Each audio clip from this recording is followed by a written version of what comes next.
Asalaamu calaykum waraxmatullaahi wabarakaatu. Kusoo dhawaada Daryeel Kitchen waa hoyga cunto macaan oo aad u fudud.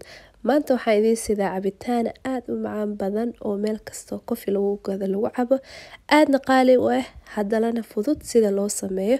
Marka u horeysa waxaad u baahan tahay kofiga caadi u kari, biyo ku kari, sokor haddii aad rabto waa ku darsan kartaa. Kadib waxaa kalood u baahan tahay caramel sauce, recipe-gun waa idiin soo geliyey, caano nooca doonto, koob caano ah, jalaatada midda faniilaha iyo baraf caadi ah. Intaas loo baahan yahay. Waa kofi aad u fudud sameystiisa iyo sida loo sameeyo, haddana ma aragtay badanaa meel kasta waa qaali.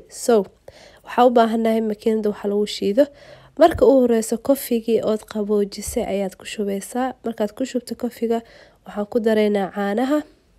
Caanahana caano kasta aad haysta ayaad ku sameyn kartaa oo qabow ah. Waxaan ku daray barafkii jalaatadii, haddana waxaan ku darayaa barafka adi koob camal.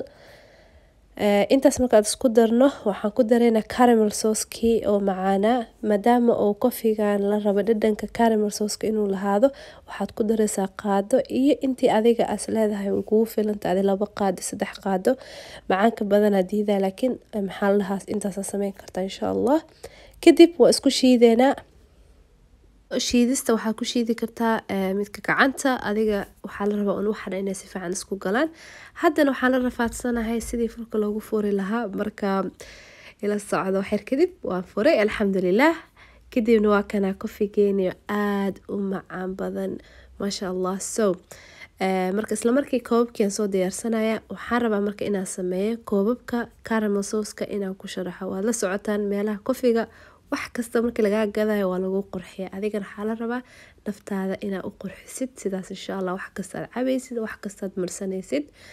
Marka waxaan ku daray 2 qaado camal oo ku yara dhalaaliyo maasha Allah ugu dhigay. Kadib saas markaan yeelno waxaan sameynaynaa kofigeeni oo isku shiidan alaabti dhan oo ku shubayaa.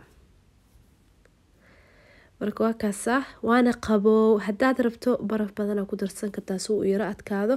Adiga maxaa la waa kofi fudud. Intaas aad isku darsatid ala macaan badan ka soo baxayso. Haddana waxaan sameeyay kareemka caadiga oo badanaa la qaso oo la adkeeyo. Aan makiinada ku qasay wax sokor kumaana darin because waxa dhana macaan. Korle kaga shubay sa aan ugu sharaxo. Haddaad rabtid waxaa jira soo diyaarsan oo gasac meel gasac amal ku jiro. Kaasa kor ugu buufin kartaa. Caramel sauce-kan waa ku kordaadii waa kaasa. Intaas waay maasha Allah. Waa ujeedaan waa cabitaan aad u macaan badan oodna gurigaadna ku sameysan kartaa, lacag kaama bixin. Inta aad ka sameysan waa in hadda maasha Allah qof kasto gurigiisa taalo. Caramel sauce-kana recipe-giisa waa idiin soo geliyay insha Allah. Isku daya sida loo sameeyo waa aad ayuu u fudud yahay. Talaagadan waa ku haysan kartaa ilaa adiga isbuucyo. Marka waxaan rajeynayaa inaad ka hesheen videogan. Haddaad ka heshaan ha iloobin subscribe button, like iyo hadda su'aal qabtaan hoos noogu soo qor.